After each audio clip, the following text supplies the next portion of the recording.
When you try to understand the world, making mistakes is inevitable, especially when you are trying to envision the future. I am proud of my ability to critically assess claims made by some scientists. I am also someone who values honesty, so I will admit it when I made a mistake. One of the scientists I am talking about is Mark C. Jacobson, and even though I still have a firm understanding of his thesis and know that it is unachievable, I also need to tell you that I made an error in my own models in which I attempt to disprove his thesis. The funny thing is that my modeling mistakes have no serious repercussions. I am not a peer-reviewed author, and I don't hold sway over many people, including lawmakers and executives. Mark C. Jacobson, on the other hand, is highly influential, and his mistakes don't get fixed. I am still waiting for his paper to be retracted, thanks to his grievous hydro backup modeling mistake. This is how disingenuous some of these people are.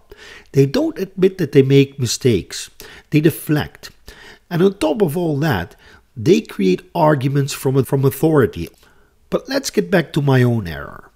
I have been pontificating this idea that we couldn't jack up the copper production thus far that we could power the Mark C. Jacobson, i.e. 110,000 terawatt-hour world on renewables.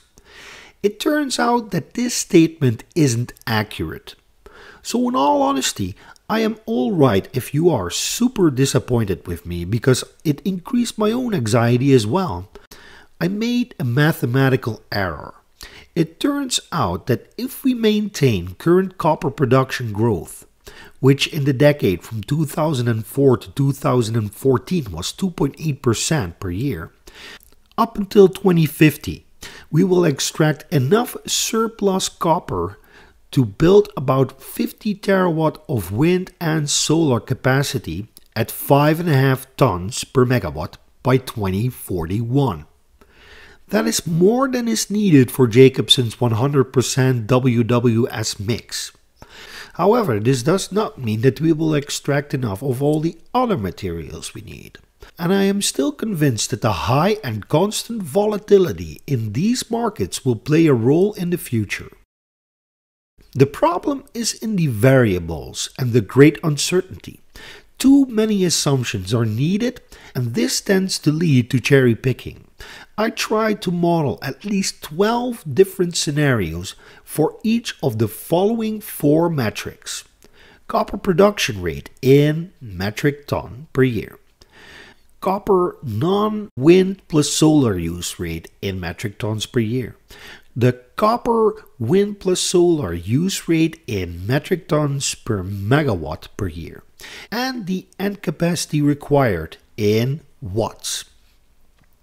The problem here is that I can assume a lot. For instance, if I assume a continuously increasing copper production growth rate of 3%, Jacobson's thesis is entirely possible. If I decrease the copper production growth rate by 1%, Jacobson's thesis is impossible. The growth rate of the past decade allows for Jacobson's thesis to be possible. So based on that assumption, which I initially did, I am wrong. I am not going to look for reasons to reassert my initial claim, because that would be disingenuous. The growth rate simply is not limited at this moment. I don't know what it is going to do in the future. I don't have a looking glass. So what it comes down to is this. It's going to be hard, but not impossible. The copper production argument as a means to disprove WWS Jacobson is moot. And I was wrong. But that doesn't mean that Jacobson is right either. But I'm not done yet, because it doesn't negate the premise that the amount of materials required for wind plus solar still towers over nuclear plus some wind and solar. But that depends on the copper use intensity. If the copper use intensity cannot drop much more than it is now, it will still be a giant blob of copper we need to extract.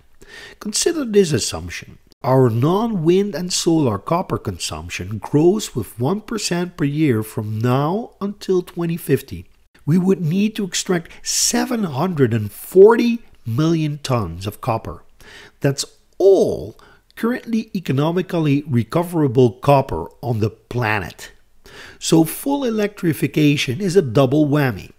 Not only do we need to build the infrastructure, but has any of us ever considered the fact that we subsequently have to electrify everything from car engines to water heaters at home? And this requires copper at the end-use side of the energy equation. Because at this moment we use about 18,400,000 tons per year. If we maintain current non-wind and solar copper demand and production, which is about 18.4 million tons, we will end up extracting 630 million tons of copper. One last example. Non-discovered copper is about 3.5 billion tons according to a 2016 USGS study. 760 million plus 3.5 billion is 4.26 billion tons of extant crustal copper, which is not necessarily recoverable. Now don't think that this means that we have enough copper to do anything we want, because most of these deposits cannot be retrieved or are too expensive to be retrieved.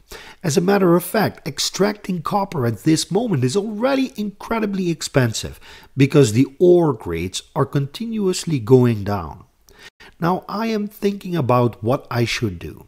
I have published a book with this information, so I'm going to take it off the market and create a new revised edition in which I account for my own error. And hopefully it will help you understand how this world works somewhat better. If we want to electrify the future, we will literally end up strip mining the planet for copper. Thank you for watching.